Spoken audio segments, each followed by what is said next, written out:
Hey, deserving listeners, I got a lot of emails about narcissism, so I thought I would answer your questions. I also just now put out a call on Discord and the Facebook fan page asking people to submit their questions on narcissism. So let's get into it. Listener Laura from Alabama wrote in a while ago and said, can someone who identifies as an empath become a narcissist? I have been friends with my closest friend for 15 years. The older we get, the more self-absorbed she becomes, the more unwilling she is to admit fault or wrongdoing. Yet she is an empath. Can she also be a narcissist? End of email. Well, first, let's try to define what an empath is. This is a non-clinical construct, meaning that it is not discussed in the literature at all, as far as I can tell. Only something that is discussed online. And just because it's discussed on a website called like Psychology Today or something does not mean that it's a legit psychological construct. Now, that doesn't mean that it's not a useful construct, because there are non-clinical constructs that can be useful. But usually what happens in psychology is that if in the common culture there is a term that's being used, eventually clinicians will start doing research on it. They'll start writing dissertations about it, and it'll become a clinical construct. And the empath construct has been around for decades and has yet to become, in my circle, a legit clinical construct. Now, that isn't, it's fine, people use it, but when something becomes a legit psychological concept, it's researched, it's defined, it's established as something that exists in science. So we don't have any confirmation of that. And it's really borne out in the criteria. I just looked at the top 10 hits when you look at, am I an empath on Google? And I made a list of these criteria. These are the criteria compiled from various different definitions of what it is to be an empath. You absorb others' emotions. So that's a pretty common criterion. You feel big feelings often. You feel vibes in rooms. You get people more than other people do. You understand people more than others people do. You're wise. You are psychic. You have ESP. You can read people's minds, literally. You're highly affected by things in the news. You love people more than other people do. You care more about others and animals. You can detect lies. Your relationships are highly volatile. You can heal others easily. You are easily hurt. You have good intuition. You like nature. You struggle with boundaries. You are anxious in crowds. You're connected with the universe. People come to you with their problems. You are highly sensitive to sounds and sensations. You need time alone to recharge. You react strongly to conflict. You don't fit in. You see the world in a unique way, and people think you're overly sensitive. End of criteria list. So there are a few things that I'll say about this list of criteria. One is that a lot of things on this list, really, there's no way to scientifically measure that.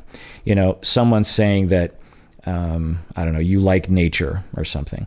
That's a hard one to know, because most people like nature. Or you love more than other people do. Well, how do you know that you have more love to give than other people do? There's almost no way that you could define that. And statements like this are like astrology, or when a psychic reading happens, they're cold reading people, that you can say things like this and people will be like, oh my God, that's so me. Because a lot of people agree with these things. A lot of people secretly believe that they have a lot of love to give. A lot of people secretly believe that they're kind of psychic, or they're wiser than others, or that, and a lot of people are anxious in crowds. These kinds of things are, maybe personality traits. So that's one thing to look at, is that does the list lend itself to science?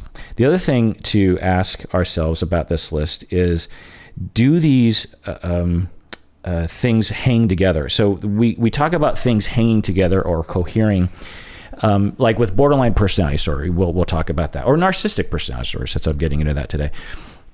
When we look at human beings, we tend to see some personality traits and behaviors hanging together.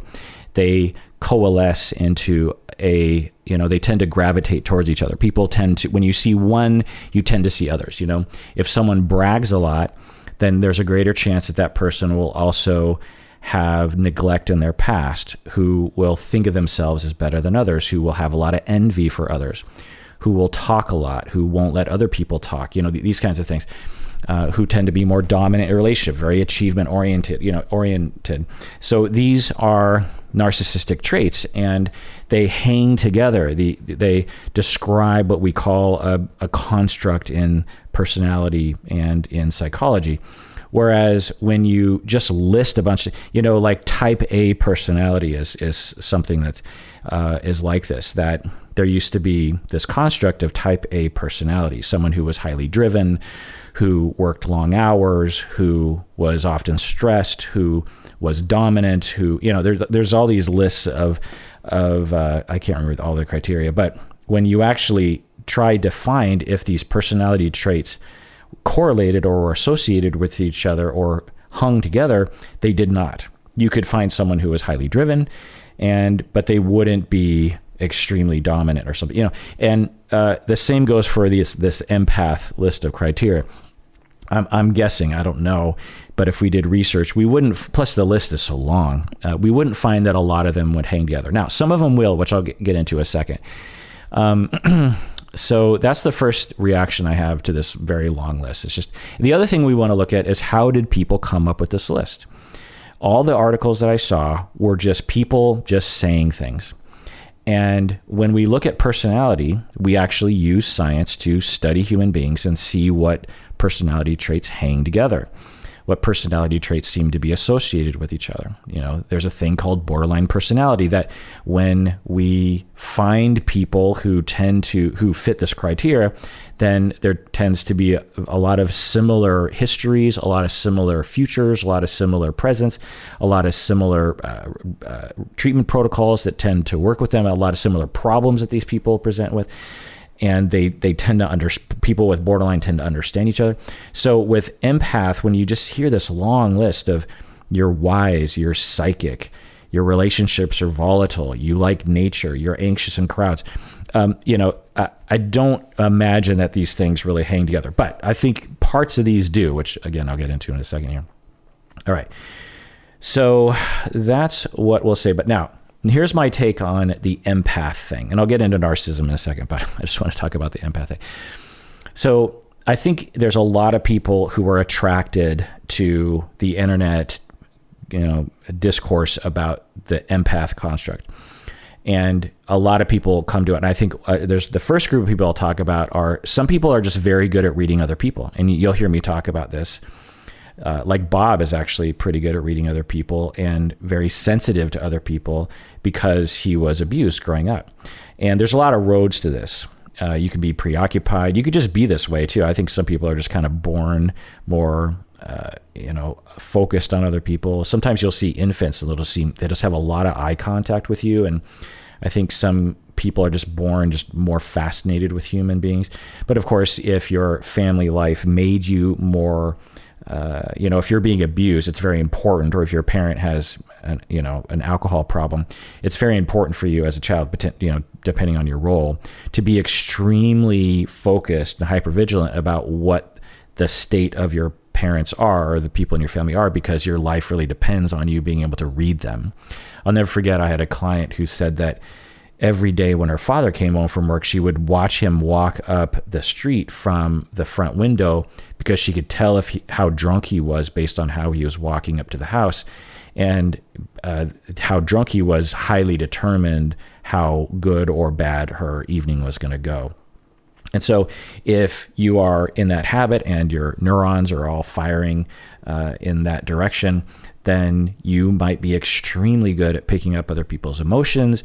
Your relationships might be volatile. You might have a lot of empathy towards other because you're feeling more people's feelings. You might have good, quote unquote, intuition. You can pick up on the vibes of rooms. You might absorb people's emotions because you have bad differentiation, essentially. And so I think some people are calling themselves empaths when I would call them either parentified or adult child of alcoholic, or preoccupied attachment, or borderline personality, or something like that. And so I think for those people calling themselves empaths, it's fine, because if they're focusing primarily on just how above average their ability is in terms of noticing other people's emotions, and I think that's fine.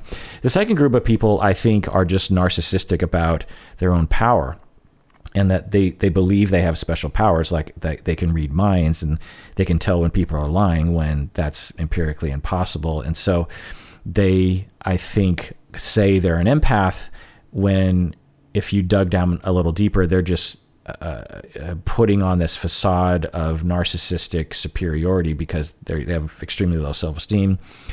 I think another group of people who come to the identification of empath are actually suffering from some kind of thought disorder, or they're on a spectrum. And this is something that I don't talk about very often. It's not really my specialty, but I've certainly studied this and treated people like this, is that, we understand people are schizophrenic or delusional, mania, this kind of thing, schizoaffective disorder, and they're in the throes of a psychotic break. They believe they can read minds. They believe there are lasers in space that are causing COVID or something. The world is flat, or the devil is here, or something. Hillary Clinton is a lizard person, and these are well understood. Everyone, it's depicted enough in culture that we understand that some people have a break from reality. Well, there's a spectrum here. For some people, when they lose their sense of reality, it's very obvious. But for others, it can be subtle, where they just kind of break from reality, and they're still basically functioning well enough in society that you might not even diagnose them. And I actually know people like this, and for clients in my personal life, who are just way more prone to fantastical thinking, in my opinion, by the way. So they are much more easily, they believe things much more easily, and they get more fascinated with things that don't make a lot of sense. They come up with ideas that don't make a lot of sense. And it's subclinical, meaning that it's not causing any kind of problem in their life. And so that's, I think, another reason why some people would come to this identification of empath, because they have this magical way of thinking. While I'm on the topic, schizotypal personality disorder can be some of those people. Anyway, another group of people who come to the identification of empath are, some people believe in a sort of religion of psychicism, New Age people. It's part of their meaning-making system of the world, and the way that a Christian believes that God had a son who manifested on earth and was sacrificed for the sins of humanity and rose from the dead. There are some people who believe in a connection with the universe, and the way they talk about it is very much a religion. They might not call it a religion, and they might not think of it as supernatural, but as many Christians don't think of it as supernatural. They think of it as science. The earth is 6,000 years old, that kind of thing. And I think that some people believe they're an empath. I think this is a minor part of the group, but I think some people who identify as an empath are, if you just investigated their life in general, they just have a general meaning-making system that involves lots of connection with the universe, if that makes any sense. And then as they experience the world and as they go online, they're like, oh, this describes me. I have ESP. I can read people's minds. I pick up on other people's vibes. I absorb nature. I have empathy for the ecology of a park, this kind of thing. And there's nothing wrong with having that belief system. There's just something problematic when people claim that there's a scientific basis for it. And another group of people that I think is a pretty big part of the empath group are what we call highly sensitive people, or gifted people. And I've done episodes on this. You can Google it. I've interviewed people who are highly sensitive or gifted, and they describe it pretty well. But in a nutshell, the theory goes, it's hard to know because our science just isn't very good at measuring this sort of thing, but there seems to be some evidence that some people are just extreme. This is how I see it. And I know this kind of coincides with how other people see it, is that some people are they have a nervous system that is extremely ramped up, if you will. Like their nerves in general throughout their body, in their brains, in their arms, and their spine, they fire much more quickly and much more readily than other people do. And when you have a nervous system that is just, and it makes sense, right? That some people will just be born, some people are born with more muscles, or their capacity to build more muscles is greater than someone else's. And it makes sense that possibly it coheres with genetics and with variability among humans, that for some of us, we might be a little bit more, there's some kind of a dial on biology that ramps up some people's just general susceptibility to nerves. So if you understand how nerves, and I'm not a biologist, but I've taken a fair amount of biology courses in my time getting my doctorate. And if I might butcher the science language, when you, nerves are set up, I don't know if all nerves are this way, but a lot of nerves are set up as a system of, they receive input somehow, either from the outside world or from other nerves. And depending on the signal strength that's coming to the nerve cell, the nerve will either do nothing or will fire. It's sort of a yes or no kind of a thing. And when you add up all the nerves in our body, then you have what we have.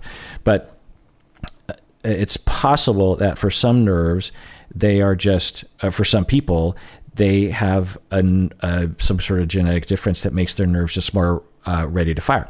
So, for example, with highly sensitive people or gifted people, they just are, when they see someone's emotion, they see it much more vividly.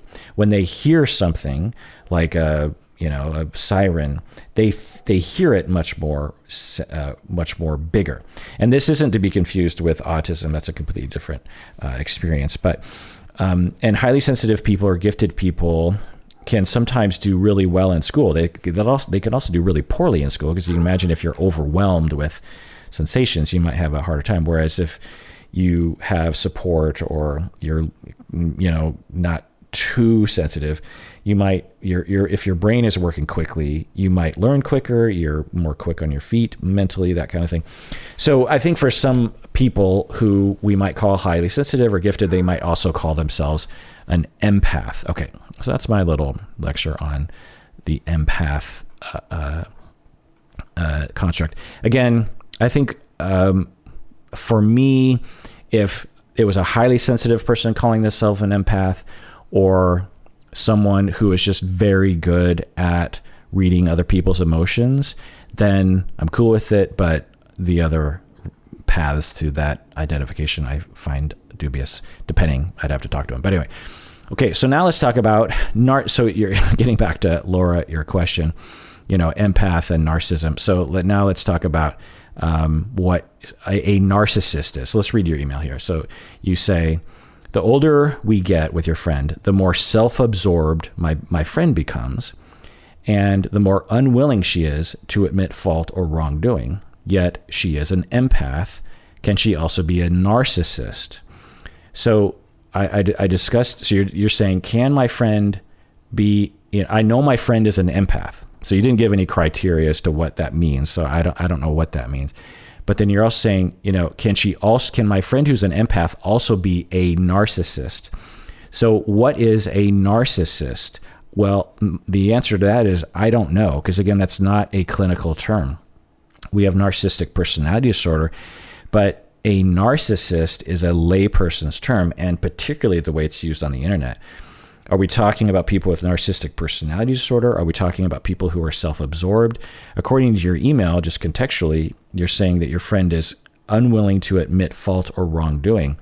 Is that what a narcissist is? I don't know. And I find the internet to be not a great, not very consistent and not very convincing when it starts to use the word narcissist. And I kind of wish people would stop using it and use some other descriptive term, And I think there's also this mistake that people make on the internet today, that they've heard, sort of about this thing called narcissistic personality disorder. And then there's all this talk about, he's a narcissist or she's a narcissist. My mom's a narcissist, or, my husband is a narcissist, or this politician is a narcissist. If you're just saying they're self-absorbed, then just say self-absorbed, because it's much more descriptive. And for me as a listener, I'm not gonna cringe at that. When I hear that person is a narcissist, what I think people are saying is it's like you're a different sort of person, like you're a racist. When you call someone a racist, which is another problematic term in a lot of ways, people, I think, are saying you are almost like a different sort of human. There are the non-racists and then the racists. And it depends on how you're thinking, but I personally don't think about it that way. I think everyone has bias that manifests in racist attitudes, depending on the person to varying degrees, that will manifest in racist behaviors anyway. But what is a narcissist? Are we saying that there's this thing called a narcissist and then there are people who are not narcissists? So I don't know what people are talking about. And I think that it's a way of dehumanizing. It's a way of, I think a lot of people, this is just anecdotal from the internet, but I think a lot of people on the internet feel hurt by someone, like this emailer in there, like my friend, she just won't admit that anything's her fault. And her email was longer, talking about how her friend is basically a jerk face, that won't admit that she does anything wrong. There's a lot of reasons why someone won't admit fault. It could be because they suffer from narcissistic personality disorder, but there are 1,000 other reasons that are probably more likely than suffering from a very rare personality disorder. They could be immature. They could be undifferentiated. They could feel threatened. They could actually not be wrong, and you could be wrong because you're the one who can't admit that you're wrong, So there's a lot of paths to a friend saying, I didn't do anything wrong. I don't know what you're talking about. And there's this knee-jerk reaction in maybe Western society of like, oh, that person's a narcissist. It feels better to people like, oh, I've labeled them.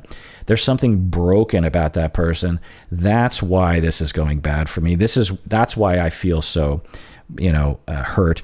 And I'm also being gaslit by that person, which I'll get into later, maybe in another episode. So my answer to your question is, she's an empath. Can she also be a narcissist? It depends on your definition of empath and it depends on your definition of narcissist.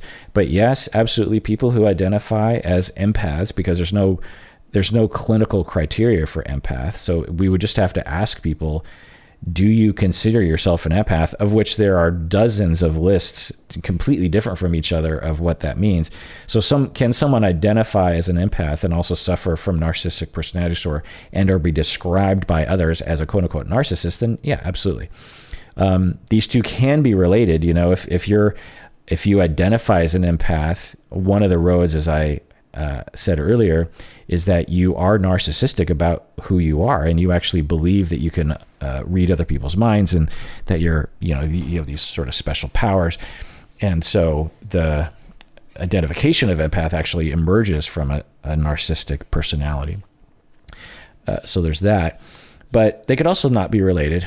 Someone could just be, they could have grown up in an alcoholic home and just are very good at reading other people's minds, because, other people's feelings, because it was very imperative that they do that.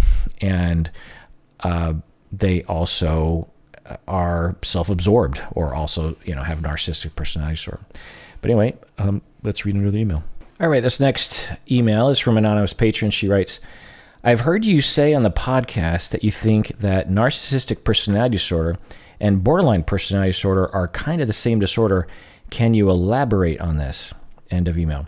Yeah, absolutely I can, and I'm glad to, because I think I said it in passing in the past, and I feel like it definitely needs to be elaborated. I'm not going to go into too much detail because I don't want to get in the weeds, but I think I can briefly summarize my findings. And of course, in the beginning of my, well, not of course, but in the beginning of my career, I did not see these as the same because they're described extremely differently. But in my 25 years of treating people with personality disorders, I have come to realize that narcissism and borderline are very close cousins to each other or siblings. And I think that's why they're, in the same cluster in the DSM and in the research literature. Okay, so let's talk about narcissistic personality. And again, this is the construct in the DSM and in the psychoanalytic and psychodynamic literature, not the way it's discussed on the internet. It is a condition derived from trauma, and this isn't discussed in the DSM. This is in the psychodynamic literature, and this is my way of describing it, which is potentially a little unique. But so the trauma to the individual suffering from narcissistic personality disorder is that they were devalued and humiliated. They were made to feel worthless. They were not given enough attention, and they were feeling abused and or neglected somehow. Now, this can happen when you're very young. Usually it does from 0 to 4 years old. So it could be a misperception on the child's part. It could be an outgrowth of parents being, overworked, or parents who have too many children or something. There's a lot of roads to a child at the age of 18 months feeling devalued or humiliated or worthless or not given enough attention. And what the child develops is a way of thinking and a way of coping that later we would call narcissistic personality disorder. They assume that they are in the process of being devalued or ignored or put down, because that's usually what's happening. And they, as a result, constantly believe and assert that they are important and valued. So they feel devalued, and their way of coping with that is to assert to themselves and others that they are more important and more valuable than other people are. And they're in a constant state of that because they're in a constant state of feeling devalued by themselves and by others. It's usually subconscious, but that's what's happening. Okay. So to the borderline individual, their trauma is usually around abandonment, but it's also at its base level rejection, similar to narcissistic personality disorder people. And these individuals learn, in order to attain safety, that they must assume that others are in the process of rejecting them, and that they need to make their attachment needs very noticeable. So borderline and narcissism can look very different, and some people think of them as sort of opposite sides of the spectrum, but I don't. I consider them to be shades off from each other, evidenced by the fact that when we do research on evaluators of narcissism and borderline, that a lot of clinicians will mix these up. So you'll present a patient to 100 clinicians, and some will label narcissism and some will label borderline. I can't remember the study, but I remember reading research that showed that if the individual, the patient, was male, they were more likely to be labeled narcissistic, and if they were female, they were more likely to be labeled borderline. So same vignette, same symptoms, and based on gender, we're like, oh, that person's narcissistic or that person's borderline. So that should tell us something as well, that because it's not like if you present a vignette, people would be like, oh, bipolar or ADHD. You don't get those things, or you shouldn't get those things mixed up. God knows people get those two. Maybe I should pick something easier. Social anxiety disorder with major depression or something. You're not going to get those two mixed up usually. Maybe you would get those mixed up, but anyway. So underlying both narcissism and borderline is a devaluation. One is through more abandonment, and the child learns with borderline, they generally believe. So let me even go deeper than this. Both narcissistic people and borderline think there's something wrong with them because the world has shown them that. But the borderline person just gives into that and says, yes, there is something wrong with me, and I need to do extra things to make sure that I can get love and attention, because if I'm just me, I'm not going to get it. Narcissistic people, though, early in life, they cut themselves off very effectively, depending on their level of pathology, from any notion that they're abandonable or rejectable or devalued, and trick themselves into believing that they are superior and are in a constant state of needing to assert that superiority to others in order to distract themselves from this notion of devaluation. And so both narcissistic people and borderline people, their baseline trauma is devaluation based or rejection based. And when I would treat people with narcissistic personality disorder, that's when I started to bump into this thing. I think I will sometimes say underneath every narcissistic person is a borderline person, or, underneath every avoidant person is a preoccupied person. It's a similar thing in that because I would be treating these narcissistic people, and it would take me months to diagnose them, by the way. People don't usually, I've never had anyone show up to my office and say, I have narcissistic personality disorder, please treat me. It was something that I would diagnose over time, and I would start to help them. I would start to say, oh, I get it. Because they would be, the countertransference with a narcissistic person is feeling like I'm devalued. I like the narcissistic person will talk a lot and will say like, oh, I might throw something out like, well, have you thought about that? The narcissistic patient will be like, oh yeah, I thought about that years ago. They'll say that's pretty simple psychology stuff. I already knew that. And the vibe that you would get as a therapist is to be very devalued, because they're projecting their devalued self into you as the clinician, and making, through projective identification, making you feel that way. And over time, I would learn like, oh, that's right. The corrective experience for these individuals is I have to actually make them feel valued while actively fighting against the reactivity that I feel compelled to say, which is like, stop treating me this way. You know what I mean? Of like, don't devalue me. I've been a therapist for 10 years and you can't devalue me. You're not a therapist. There's this knee-jerk reaction from therapists, including me, that would sometimes even give into that. But so as I would help the narcissistic person feel valued and focus on their vulnerability and their emotions as best I could, while not, reacting in an undifferentiated manner to the narcissistic person's attacks, of which there would be many, similar to borderline.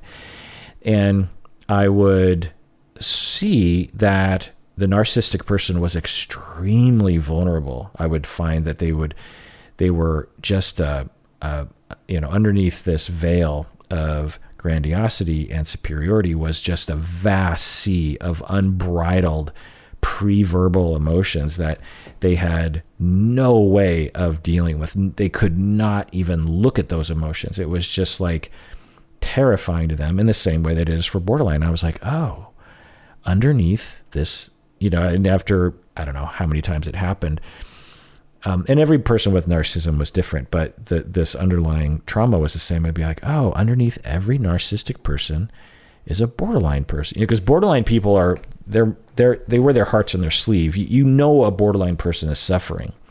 And so that's kind of why I say it. But the other side is true as well, that underneath every, I don't know if I want to say this because I'd have to do a mental inventory, but I would say that there's a good percentage of people with borderline who are also narcissistic, who believe that their perspective is superior to others, that their needs are more important than others, that when they're in a fight with their spouse, they are very righteous. The borderline person might be, and so that can be you could call that narcissism.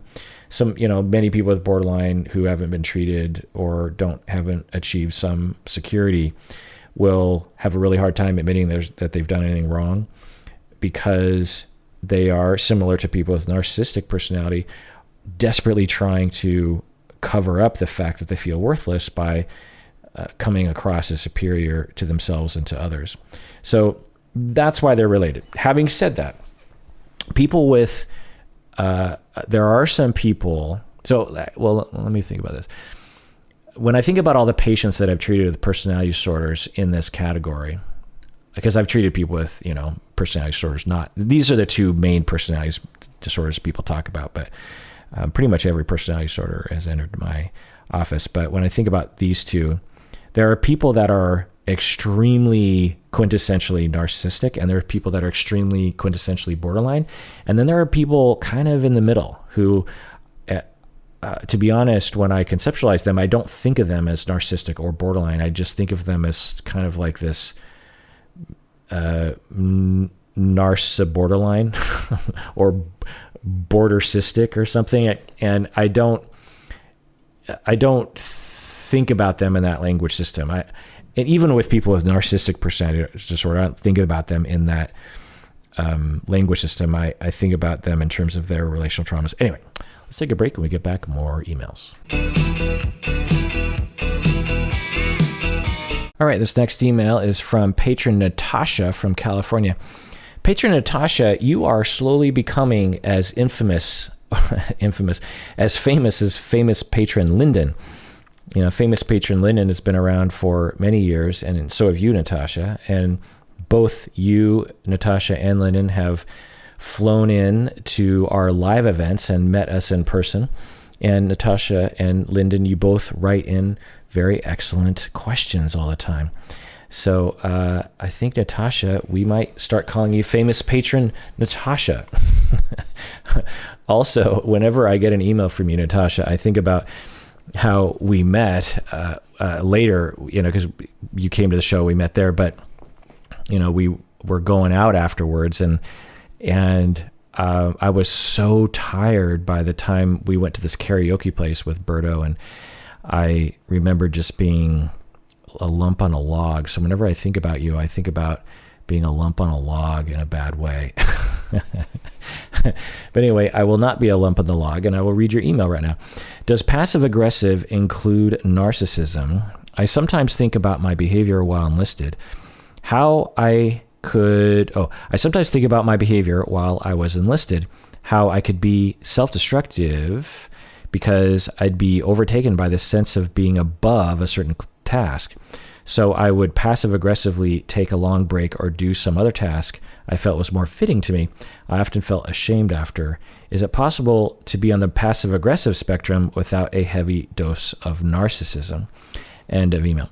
Well, first, this is an excellent email, and similar to famous patron Lyndon, you are integrating many things that we've talked about in the podcast before. So it shows that you're, one, listening, and two, very smart. The other thing I'll say is a very good observation of self, famous patron Natasha, very differentiated,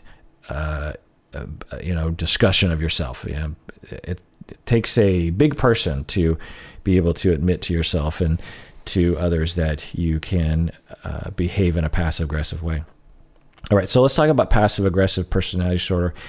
In a nutshell, these individuals learned that they could not express anger or assertiveness when they were young children.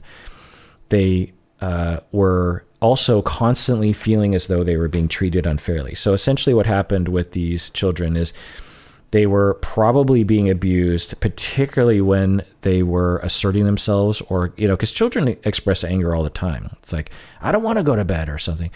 And what these children go through is the parents or caregivers will punish them in some very noticeable, consistent way whenever the child is angry or whenever the child is just asserting their needs or something. And so they learned, I cannot express anger directly, for sure. I cannot be assertive directly. That's just never, ever going to work for me. That's a completely unsafe situation. These individuals might be extremely nice on the outside, but on the inside, they are often very hostile and are in a constant state of feeling as though they're being treated unfairly by others, even though they're not, because that's the part of the personality disorder. It was true when they were 4 and when they were 10, but not necessarily true when they're an adult. And so these individuals have a lot of hidden hostility or passive aggression, and there's thousands of different behaviors that can be used as a way to hide your hostility. Because the idea goes is, you know, if when you have anger, when you have assertiveness, and you feel like you can't let it out, you have to try to express it somehow. And so people will do subtle put downs, or they will cheat on their partners as a way of trying to get back at their partners and not tell their partner. And that's the weird thing about passive aggression personality disorder, is that it's so subtle. If you are the recipient of the passive aggression, you might not ever know about it. That's how subtle it is. Someone emailed in and talked about their passive aggressive personality disorder and how they would break into computers of people that they knew. She was saying that she was very good at she had this interesting relationship with a teacher, I believe, in her university, and she somehow gained access to her professor's office, and somehow gained access to her professor's computer, and somehow gained access to like everything about her professor. And she didn't do anything to the computer. She didn't mess with any files, but it just felt good to her to somehow have power over her professor in this way. And passive aggressive people can be very secretive and can be very good at being secretive. And people with passive aggressive personality disorder often are told they should be a spy or a CIA agent, this sort of thing. Another thing that people will do is they might secretly spread lies about someone. So these are hidden hostility acts that, now, to be clear, if you're breaking into someone's computer or you're cheating on someone, infidelity, that's not necessarily a sign of passive aggression. But if you are passive aggressive, those are some of the behaviors you might use to hide your hostility towards others. Also, passive aggressive people tend to, not always, be dependent on others and be indecisive and needy. So dependent personality disorder and passive aggressive personality disorder are sometimes considered the same thing, or you could say that passive aggressive personality disorder is a subset of dependent personality disorder. But anyway, so your question, famous patron Natasha, is, does passive aggressive include narcissism? Because you're saying that you would passive aggressively take a long break when you didn't want to do something when you were enlisted, or you do some other task that you felt was more fitting for you. So a superior is telling you to do something and saying, hey, I want you to swab the deck, or whatever they were telling you. And secretly on the inside, you would feel a number of things potentially if you were having a passive aggressive moment. One, you would feel like you were being treated unfairly. So, because remember, the central feature of the passive aggressive experience is when you're 0 through 5, you were often being treated unfairly. And so there's this schema of authorities are always treating me unfairly, or people close to me are always treating me unfairly. And so I'm being told to swab the deck, but that's unfair. And maybe it was unfair, you know what I mean? But it might be exaggerated by the traumas, right? And then the second thing is, not only am I being treated unfairly, but I cannot express my anger directly, because very bad things will happen. Because other people, they might say like, hey, I don't want to swab the deck. Can I do something else? Or I don't know, they'll just have some other functional way of expressing their anger about it. But to the passive aggressive person, they do not feel safe to express their anger or their displeasure. And so they have to be very nice on the outside and hold and that only exacerbates the hostility on the inside. Because the other thing is the hostility isn't just from this one moment, it builds up from several incidences, right? So the passive aggressive individual has a lot of built up, pent up hostility and assertiveness and anger towards others. And so in your mind, you're thinking, I don't want to do this. I'll do some other task that is more fitting for me. And you're saying, is that narcissism? Because it kind of does look like narcissism, right? It's like you think you're superior to the task, and so you're doing something that is more fitting to your superiority. Well, it's hard to know exactly. I'd have to talk with you for a while, but the way that you make it sound, it doesn't sound like narcissism. It sounds like passive aggression, which is there's a childishness to passive aggressive personality and to dependent personality, right? And when you're 3 years old or 7 years old and you're being told what to do and you're in a bad mood or you're not into it, then it's really common for children to be like, no, I don't want to, and to come up with any reason that they can come up with in order not to do it. Children might also think like, no, like you tell your 4-year-old to pick up their toys, okay, it's time to pick up your toys and go to bed. And the kid might might think like, no, I would rather play a video game, or why don't you pick up the toys? Like, you're the mommy, you pick up the toys. And you would look at that, if you really use the narcissistic construct, you'd be like, oh my God, my 4-year-old is narcissistic.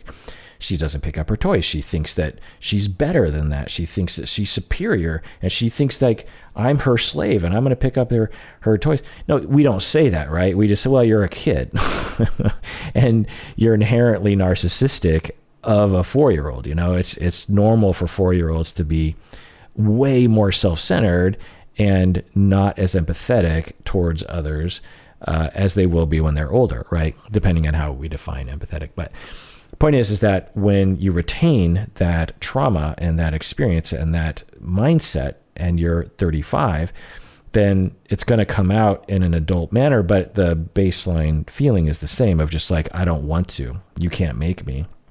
I'd rather do something else, and I'm not going to do it. I'm not going to do it.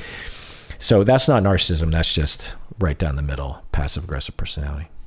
All right, this next email is from an anonymous listener. They write, why are narcissists often successful? I've noticed that many theories of narcissism argue that those with both narcissistic traits and NPD, narcissistic personality disorder, tend to achieve outsized success. By the way, I'm guessing some of you have noticed this. I started to notice it, that I say narcissistic so often that I have shrunk the word down to narcissistic. I've removed one of the syllables because I figure it's harder to say the full word. So I apologize for that. I'm trying not to do it, but I also get wary of saying narcissistic so many times. So sometimes I'll say narcissistic personality disorder. I'm guessing some of y'all notice that. But anyway, why are narcissists often successful? I've noticed that many theories of narcissism argue that those with both narcissistic traits and narcissistic personality disorder tend to achieve outsized success professionally. Why is this the case? Chiming in here, they, meaning those with narcissistic traits and the full-blown disorder, will achieve a lot of success, and it's a tendency, right? It's not everyone with narcissistic personality disorder is highly successful. That is definitely not the case. Human beings are way too complicated for those kinds of generalizations, but on average, you could probably easily say that they tend to achieve more in life, and why is this the case? Well, it's because they need it. I was talking about narcissism earlier.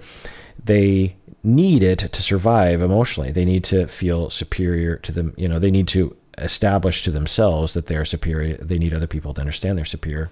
So not only might they choose a career that is seen as more, if they have 3 career choices before them, one's a janitor, one's a doctor, and one's a police officer, then they're probably going to choose, one of the second 2 careers because those have more prestige, those have more power, and they desperately need that superiority in order to stave off the devaluation they feel on the inside.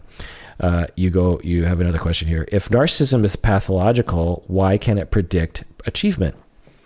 Well, that's a good question. So pathological is defined by causing problems in your life, right? Whether it's health or social or mental or something, it bites you in the butt somehow. Just having a narcissistic personality trait, like for me, for example, I have a narcissistic personality trait in that I like to hear myself talk, and on the spectrum, if you line me up with a bunch of other people, I'm definitely going to be above average in terms of my how much I like to hear myself talk and how much I want to say things. Whereas other people, below me on the spectrum will just say like, I don't need to say everything. And now there are people above me on the spectrum for sure. And I can certainly be in situations where I'm being very, very quiet because someone is over talking me. So anyway, my point is that I have a little bit of narcissism, and what that does for me is it helps me with the podcast. I started the podcast. I'm yammering into a microphone right now. It gives me the motivation. It gives me the self-confidence. It gives me the drive to become a better podcaster, because when people like y'all listen and say nice things to me, it actually heals me, fills me with this notion that, okay, I am a valued individual and I can get through the day a little bit better.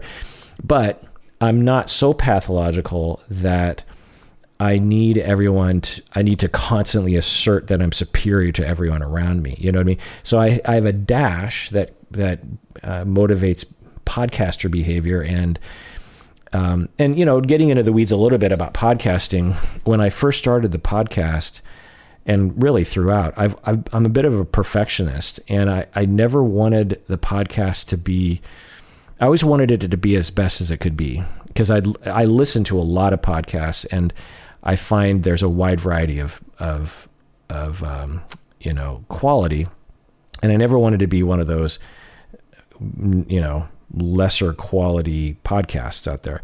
And so my dash of narcissism helps me to be very driven and to be very almost like ashamed if I'm putting out something that isn't very good. But I'm so low on the spectrum that I don't alienate people around me that I'm working with. I don't alienate people that are in the audience. I don't, constantly talk about myself or have to somehow brag all the time, but maybe a little bit of bragging, maybe a little bit of humble bragging, that's a little annoying to the listeners, but not so bad that, I'm constantly saying things like I'm the smartest person in the world, or I am, I just try to think of famous people saying narcissist. You can imagine if you can think of a famous narcissistic person, the kinds of things that they say. And so, so if narcissism is pathological, why can it predict achievement? Well, if you're low on the spectrum, then it's not going to become pathological. But if it becomes pathological, why can it predict achievement? And I don't have the research in front of me, so I don't know if what the research says about narcissism and predicting achievement. There would be a problem with that research, because to find out if someone, if you have a bunch of people in your research study and you're trying to figure out who has narcissistic personality disorder and who doesn't, that would be extremely difficult to do, because personality disorders they don't lend themselves to like a survey. Depression does. So you could ask people 10 questions and get a pretty good index about how depressed that person is that day, or how depressed they've been in that month or something.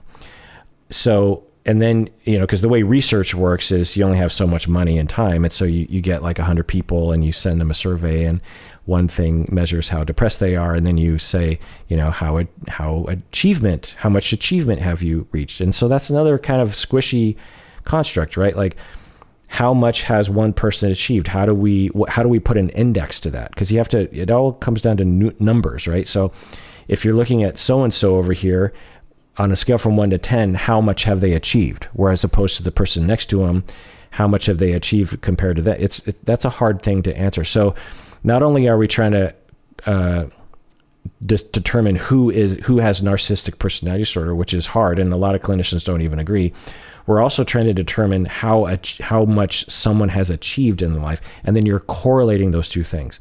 So, regardless of what research you found, it's just it's a squishy area.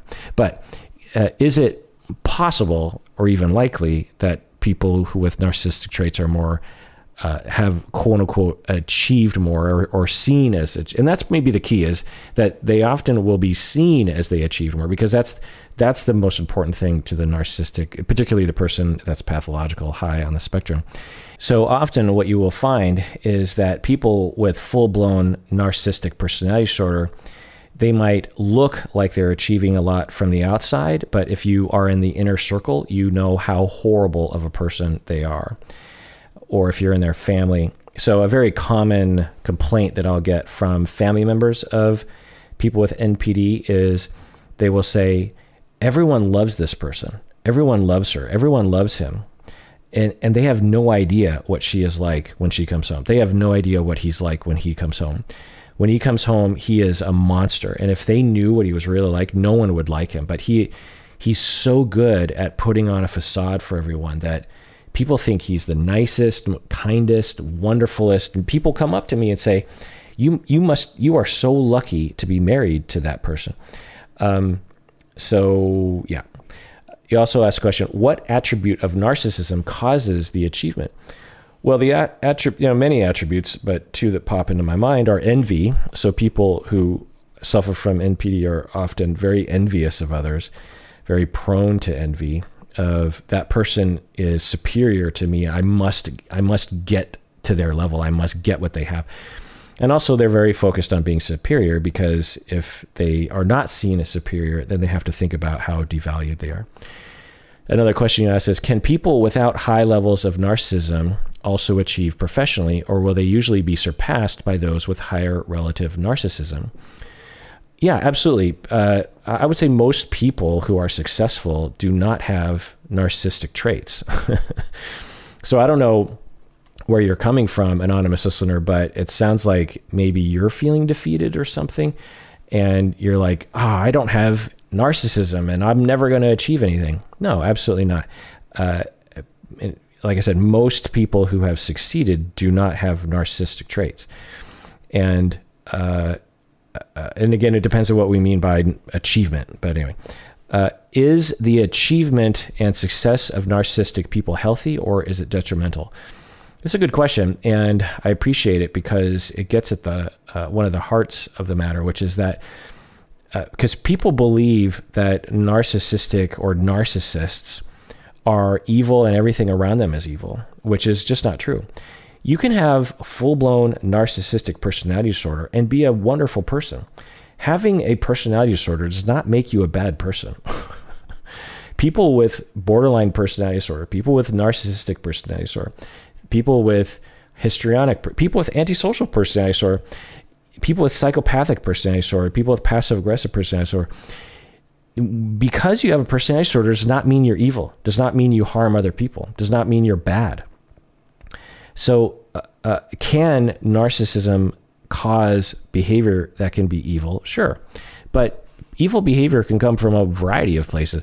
So, your question is the achievement of narcissistic people healthy, or is it detrimental? You could argue that, what can I say? Off the top of my head, when I think about a lot of narcissistic individuals who achieved things, it really just depends on, how do we look at an achievement as being good for society or not, right? Someone who invents the light bulb, for example, or propagates its manufacture, that's quite an achievement. The light bulb is ubiquitous in today's society. It's a big deal. You achieved a lot, but is it good for society that we have a light bulb? It's hard to know what's good or bad. But yeah, so, a narcissistic person can achieve something that is good and healthy for the world and very unhealthy. Someone without narcissistic personality disorder can achieve something that is good for society or unhealthy. They're not related, really. And if anything, people with narcissistic personality disorder, they might actually be attracted to things that are good for society because they want to go down in history as having done something good and wonderful for society. And so anyway, finally, if it is true that narcissists tend to achieve professional success, what is going on that our society seems to reward and incentivize narcissistic behavior? So just chiming in here, there's that word narcissists again. I don't know what people mean by that, but I think what you mean is someone suffering from narcissistic personality disorder.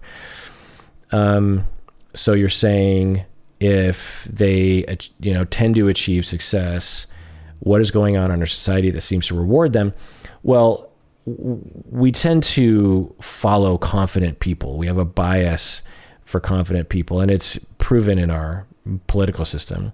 Someone will be completely incompetent as a leader or as a politician, but if they come across as extremely confident, then they will get a lot of votes, which is very disconcerting as a follower, as a voter, as a non-leader in our society. It's very demoralizing to watch politicians who know nothing about what they're talking about, and but they're very confident in what they don't know and saying things, and they get 50% of the United States to vote for them. Extremely upsetting. Also, our society is based on capitalism, which is explicitly designed to reward exploitation of resources. I don't think people understand that, if you've ever studied systems of societies, you understand this. United States is, you can debate the nuances, but our system, our political system, our culture is geared towards capitalism, which is, like I said, exploitation of resources, meaning that if you start a company, and like a clothing company, then you become a public company, particularly, and you have shareholders, your whole culture and your whole mission is to make more money for the shareholders, right? Make more money for the owners. That's the reason why you started. Very few people start a business just for altruistic reasons. And even if it is for altruistic reasons, you need money to survive. I was on the board for many years of Game to Grow, which was a nonprofit that used games in therapeutic ways. Go to gametogrow.org for more information, by the way. And we were a nonprofit, and we were trying to do good for the world. But in order to survive, we needed money. We needed to get grants. We needed to sell our services. There was a bottom line, and if we didn't meet our bottom line, then the entire thing fell apart. So even if you're trying to do good things, you need money to survive, because that's how our society is organized. And by contrast, other societies have been organized in more socialist ways, where the government or the people will decide, hey, we need a thing called Game to Grow. And we're going to use tax dollars to pay for a thing called Game to Grow. And Game to Grow can make money or not make money, but it doesn't matter, because we want that thing to exist. We live in a capitalistic society that is extremely rare, where society and or the government will just say, regardless of how much money this entity or this corporation makes, we're going to support you. So anyway, we live in a capitalistic society, and when you open a business, like you start a restaurant, for example, it might be partly based on your dream to, make the awesome hamburger or something. But very quickly, you become reduced to, okay, money in, money out. And one of the ways that you can survive as a business and make money for the owners is to exploit labor, and is to destroy your competition, even if it's not in the best interest of society to destroy your competition, even if it's not in the best interest of society that you only pay your employees a minimum wage. It doesn't matter, because you're micro-focused as a corporation, as a capitalistic entity, on increasing your income and decreasing your expenses.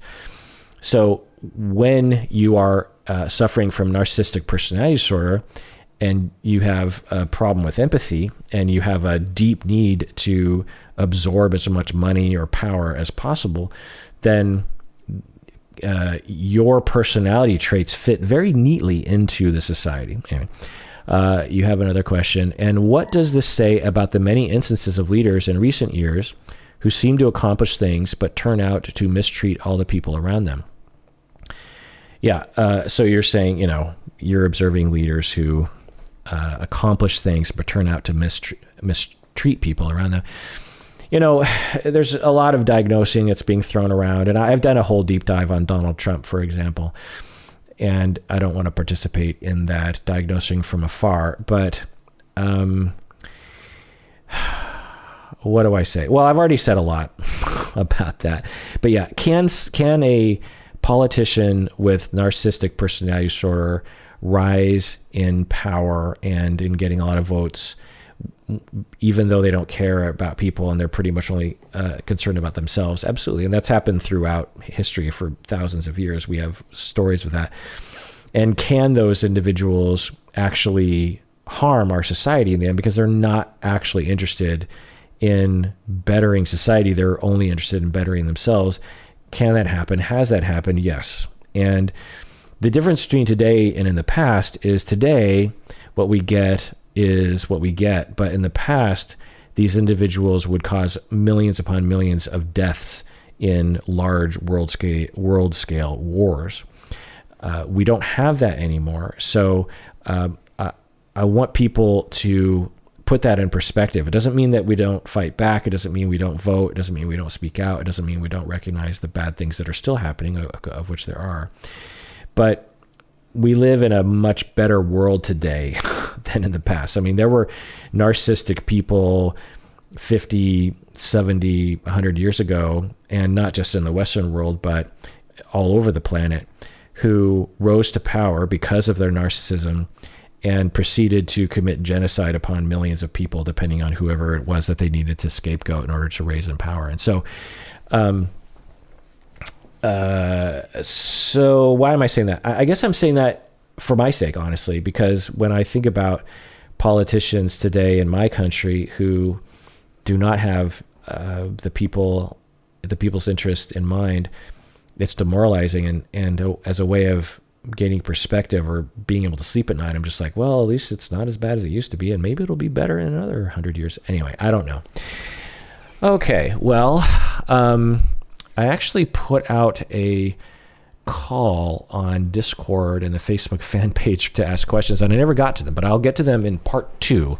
So I will do that for Friday. And everyone out there, please take care of yourself because you deserve it. You really, really do.